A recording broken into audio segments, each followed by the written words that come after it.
विद्यार्थी यहाँ पर अपन संक्षिप्त में अल्कोहल की फिजिकल प्रॉपर्टीज हैं, भौतिक गुणधर्म उनके बारे में देखने जा रहे हैं। भौतिक गुणधर्म में मुख्य रूप से देखिए इसकी अवस्था देखते हैं। तो अवस्था की अगर बात करें तो अल्कोहल सामान्य रूप से लिक्विड होते हैं सामान्यतः पर, और इनके कंपनांक लगभग जल से थोड़ा कम होता है। सामान्य कम अणुभार के कंपनांकों की बात करें और इनमें एक अलग स्प्रिट की गंध आती है, अलग इनकी पहचान वाली इनमें गंध मौजूद रहती है। तो इनमें और सोल्युबिलिटी की बात करें तो ये जल में आसानी से घुल सकते हैं। विद्यार्थी यहाँ पर दो चीज़ें महत्वपूर्ण होती है, कंपनांक, गलनांक और जल में विलेयता। वो इनके लिए पहचान है और वो किन कारकों पर निर्भर करती है उसके बारे में अपन देखेंगे। सबसे पहले अपन देखें अल्कोहल। तो अल्कोहल के जो अधिकतर भौतिक गुणधर्म है या अन्य रासायनिकों के जो भौतिक गुणधर्म है वो निर्धारित किए जाते हैं भौतिक बलों के द्वारा, जो कि अंतराण्विक कार्य करते हैं। उदाहरण के लिए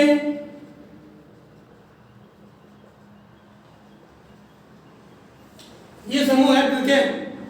ब्यूटेन गैस अवस्था में पाया जाता है और इसका मॉलिक्यूलर वेट है, उसकी हम बात करें तो C4H10 होता है, तो इसका होता है लगभग 58 एग्जैक्टली 58 होता है। अपन बात करें प्रोपेन की तो C3H8, तो इसका होता है लगभग 44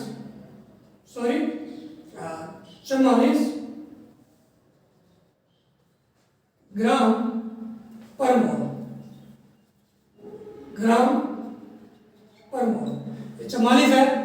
भारतीय 36 C3H8 के हिसाब से आप काउंट कर सकते हैं प्लस 8, क्योंकि 3 कार्बन है और 8 हाइड्रोजन है, तो 36 गुणा 8 बराबर 44 जीएम्स पर मोल। वहीं पर अपन अल्कोहल के बारे में बात करें जैसे कि ये है या फिर ये है, तो इसका द्रव्यमान हो गया है CH4O है, तो 12, 4 और 16 लगभग 32 ग्राम, और इसका हो गया है C2H5OH, तो 24, 6 + 16 लगभग 46 ग्राम। तो इन दोनों का आणविक द्रव्यमान लगभग बराबर है, लेकिन एथेनॉल एक द्रव है, लिक्विड है, जबकि प्रोपेन एक पूर्णतः गैस है। इसका कंपनांक बहुत कम है एथेनॉल की तुलना में। तो ये जो बड़ा अंतर है वो अंतर होता है इनके अंतराण्विक आकर्षण बलों पे। तो यहाँ पर जो अल्कोहल का उच्च कंपनांक और द्रव अवस्था का कारण है वो है हाइड्रोजन बॉन्ड। हाइड्रोजन बॉन्ड के बारे में अपने यहाँ पर संक्षिप्त देखेंगे कि हाइड्रोजन बॉन्ड क्या है।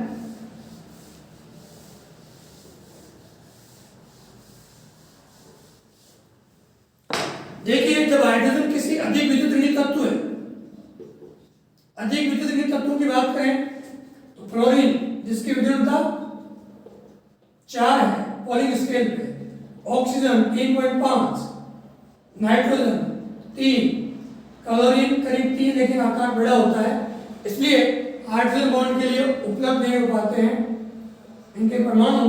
तो मुख्य रूप से यहाँ पर ये 3 समूह के लिए जाते हैं, फ्लोरीन, ऑक्सीजन और नाइट्रोजन। इनसे जब हाइड्रोजन जुड़ता है तो अधिक विद्युत ऋणात्मक तत्व है जो बीच का सहसंयोजी आबंध है उसके इलेक्ट्रॉनों को अपनी ओर खींच लेता है। यानी यहाँ पर जो इलेक्ट्रॉन बीचों बीच रहने चाहिए वो किसके पास अधिक है? फ्लोरीन के पास में। साथ ही इनके पास कम से कम एक लोन पेयर होना भी आवश्यक है। अब यहाँ पर हाइड्रोजन के ऊपर आंशिक प्लस है, इसलिए ये इलेक्ट्रॉन की कमी महसूस करता है, और जो पास का फ्लोरीन है,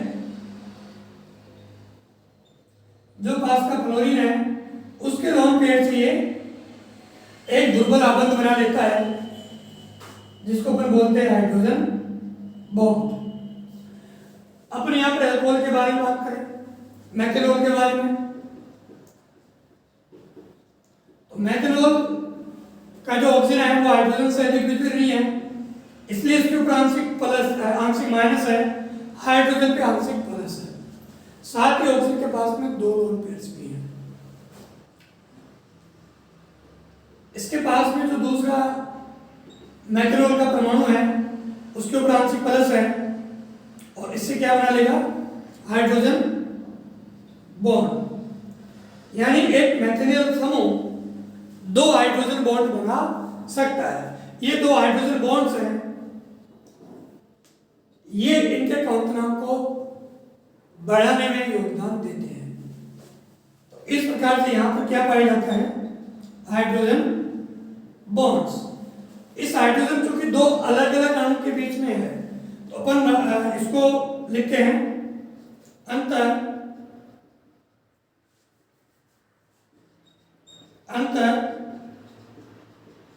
आणविक हाइड्रोजन बॉन्ड, जिसको आप बोल सकते हैं इंटर मॉलिक्यूलर हाइड्रोजन बॉन्ड। इस हाइड्रोजन बॉन्ड से ये आपस में चिपक जाते हैं और इनका क्वांटम बढ़ जाता है। इसकी जो हाइड्रोजन बॉन्ड की ऊर्जा है जो सामान्य रूप से 3 से 10 किलो जूल प्रति मोल तक होती है। यानी आपको इसको गैस अवस्था में भेजना है तो करीब करीब इतनी ऊर्जा आपको अतिरिक्त देनी पड़ेगी जिससे इनका बॉन्ड टूटे। तो पहला कारण हुआ अल्कोहल का उच्च क्वांटम होने का, हाइड्रोजन बॉन्ड का पाया जाना। इसी प्रकार से वाटर है, वाटर भी द्रव अवस्था में रहता है क्योंकि द्रव अवस्था में जो जल का अणु है वो 3 हाइड्रोजन बॉन्ड बनाता है, एक ऑक्सीजन परमाणु और 2 इसके हाइड्रोजन। आप देख रहे हैं आंशिक प्लस हाइड्रोजन भी आ रहा है। इस प्रकार से आप इसे सेग्रीगेट कर सकते हैं और ये हाइड्रोजन बॉन्ड बन जाता है। इसलिए जल भी द्रव अवस्था में आपको देखने को मिलता है। इसी प्रकार से अमोनिया भी बनाता है। लेकिन यदि कार्बन है जैसे मेथेनॉल, ये आपके प्रोपेन या अन्य हाइड्रोकार्बन्स, उनमें हाइड्रोजन बॉन्ड नहीं है, उनमें हाइड्रोजन बॉन्ड नहीं है क्योंकि कार्बन की विद्युत इतनी नहीं होती है जिससे इसके ऊपर माइनस आ सके। साथ में कार्बन के पास में कोई लोन पेयर भी नहीं होता है, इसलिए यहाँ पर हाइड्रोजन बॉन्ड नहीं बनेगा। इसलिए जो हाइड्रोकार्बन्स है उनके क्वांटम और गलनांक कम होते हैं। तो अपन यहाँ पर आगे चलकर बात करते हैं क्वांटम और गलनांक को प्रभावित करने वाले कारक कौन कौन से हैं। ये कार्य आपके आगे भी यूजेबल है।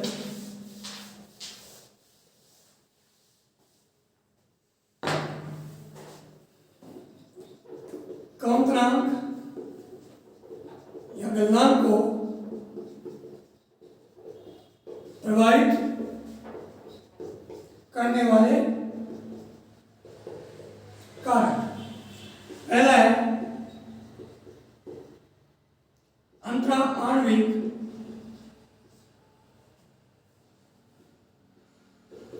आकर्षण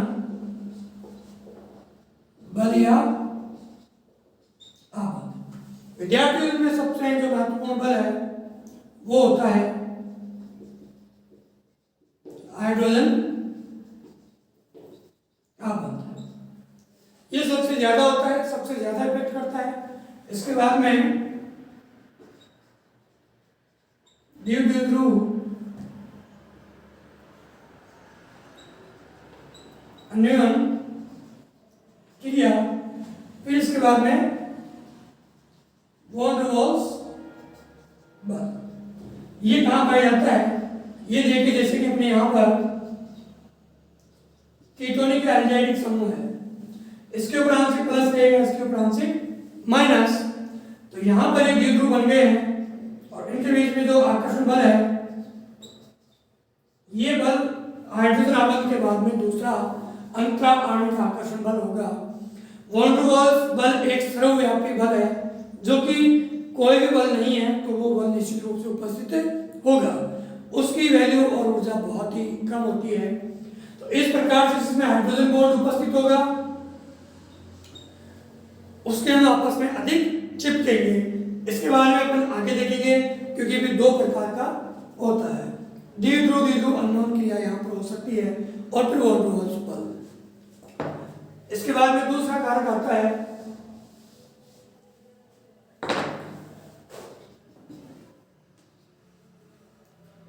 अणुभार, मोलिक्यूलर वेट। देखिए सीधे शब्दों में आप कह सकते हैं कि जो कंपनांक है वो समानुपाती होता है अणुभार के। ऐसा क्यों है? यहां पर अपन देखते हैं कि ये कोई पात्र है, ये भी द्रव अवस्था में है। इस पात्र में कुछ अणु हैं जो कि द्रव अवस्था में है, इनको अपने को गैस में भेजना है, ये कंपनांक होता है। तो विद्यार्थियों अपने पास कुछ छोटे यानी कम द्रव्यमान के अणु हैं और कुछ बहुत अधिक वजन के यानी अधिक द्रव्यमान के अणु हैं। आप इन्हें गैस अवस्था में भेजना चाहते हैं तो आप स्पष्ट रूप से बता सकते हैं कि इनमें से पहले कौन गैस अवस्था में जाएगा। निश्चित रूप से ये सभी एकल अणु हैं, स्वतंत्र है। तो जिसका वजन कम है, द्रव्यमान कम है, वो आसानी से किस में जाएगा? गैस अवस्था में। जिसका वजन ज्यादा है उसके लिए अधिक ऊर्जा की आवश्यकता है और वो कम आसानी से गैस अवस्था में नहीं जाएगा। इसलिए कंपनांक किसके समानुपाती है? अणुभार के। ये एक छोटी सी चीज है। तीसरा आता है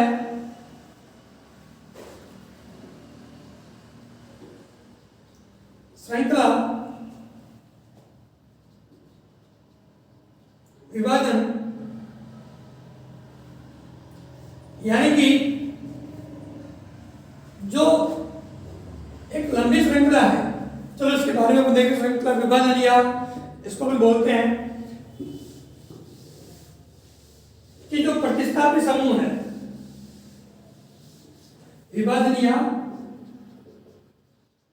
साकित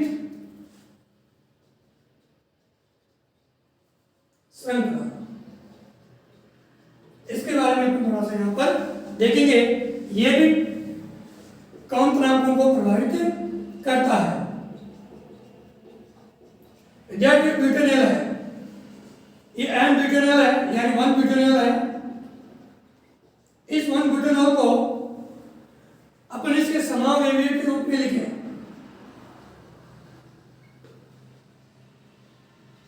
बी ए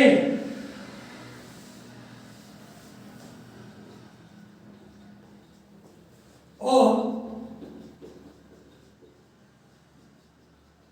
ट्रांसक्रिप्टिव सी। तो सभी का अणुभार समान है, C4H10O, C4H10O। तो इनमें सबसे अधिक कंपनांक किसका होगा या तीनों का बराबर होगा? तो यहां पर कंपनांक की बात करें तो ए का सबसे ज्यादा है, फिर बी का, फिर सी का। सी का सबसे कम है। क्यों? क्योंकि ये बहुत ज्यादा साकित है, बटा हुआ है और इसकी जो संरचना है एक गोलाकार हो गई है। इसकी श्रृंखला थोड़ी सी गोलाकार हुई है, इसकी लंबी श्रृंखला है। तो इसका क्या फर्क पड़ेगा? इसका फर्क पड़ेगा वॉन डर वाल्स बलों पर। विद्यार्थियों, जितना अणु अधिक साकित होगा वह उतना ही गोल आकार में आ जाएगा और कम अणु के संपर्क में आएगा, इसलिए उसमें वॉन डर वाल्स बल कम लगेगा और उसका कंपनांक भी कम होगा। यहाँ पर यह श्रृंखला बिल्कुल भी साकित नहीं है, एक बहुत लंबे क्षेत्रफल में फैली हुई है, इसलिए अधिक अणु के संपर्क में आएगी, इसका पृष्ठ क्षेत्रफल अधिक हो जाएगा और इसका कंपनांक भी अधिक होगा। अतः हम लिख सकते हैं साकित श्रृंखला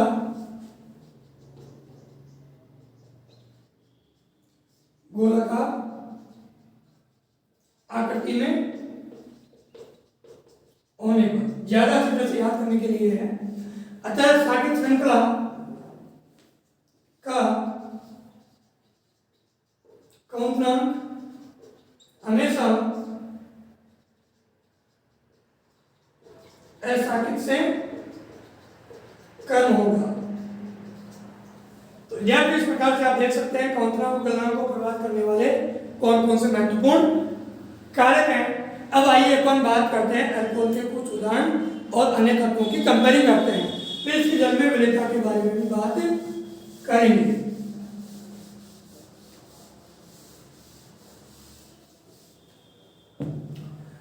विद्यार्थियों की बात करें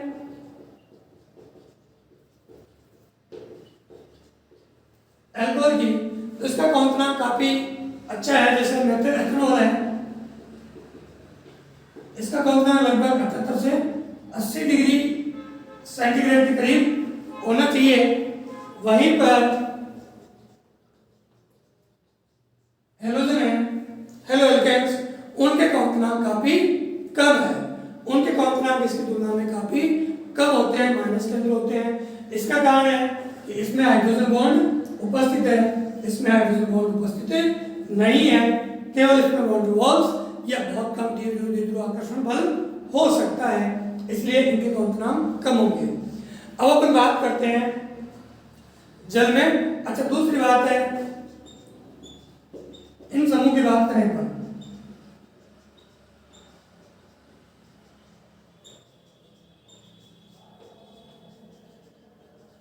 तो इनमें कंपनांक द्रव्यमान का भी फर्क पड़ेगा। यहां पर कंपनांक का मान इधर बढ़ता जाएगा, क्योंकि जो दूसरा कारक है आणविक द्रव्यमान वो भी कंपनांक को बढ़ाता है। तो इसका आणविक द्रव्यमान ज्यादा है, इसलिए इसका कंपनांक ज्यादा है। क्योंकि हाइड्रोजन बॉन्ड तो सभी में समान है, लेकिन कंपनांक की वैल्यू अनुपात पर भी निर्भर करती है। अब अपन बात करते हैं जल में विलेयता पे। जल में विलेयता का क्या संबंध है?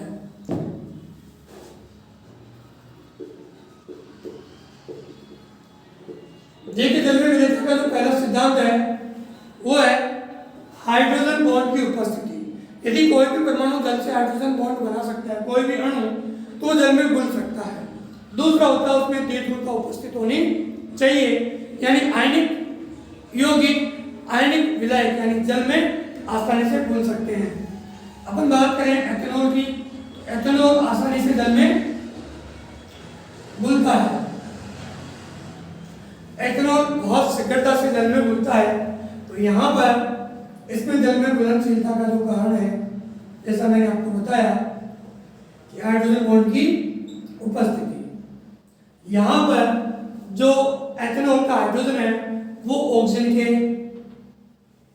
जल के ऑक्सीजन से बॉन्ड बनाता है, और एथेनॉल का जो हाइड्रोजन ऑक्सीजन है वो जल के हाइड्रोजन से ऑक्सीजन बॉन्ड बनाता है। इस प्रकार से यहाँ पर इनकी जल में विलेयता का सबसे महत्वपूर्ण कारण है हाइड्रोजन बॉन्ड। तो हाइड्रोजन बॉन्ड की उपस्थिति के कारण जल में विलयशील होता है।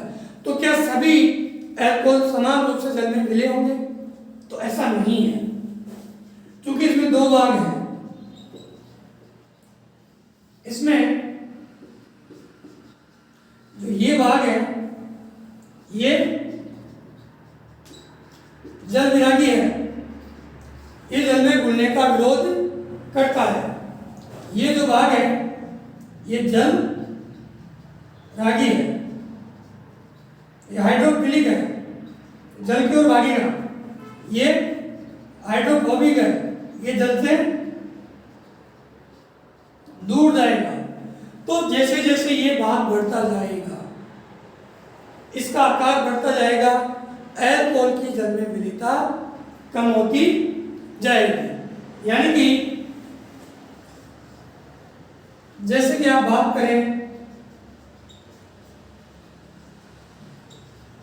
ये है और ये है। मेथनॉल काफी शीघ्रता से जल में घुलेगा, बहुत तीव्रता से जल में घुलेगा, जबकि ये जो अल्कोहल है इसमें एक बहुत बड़ा जल विरागी समूह हो गया है, ये इसकी जल में विलेयता को कम करेगा।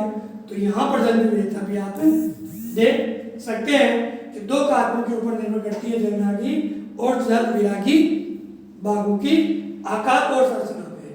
अब अपन आगे देखेंगे अल्कोहल के रासायनिक गुणधर्म क्या है।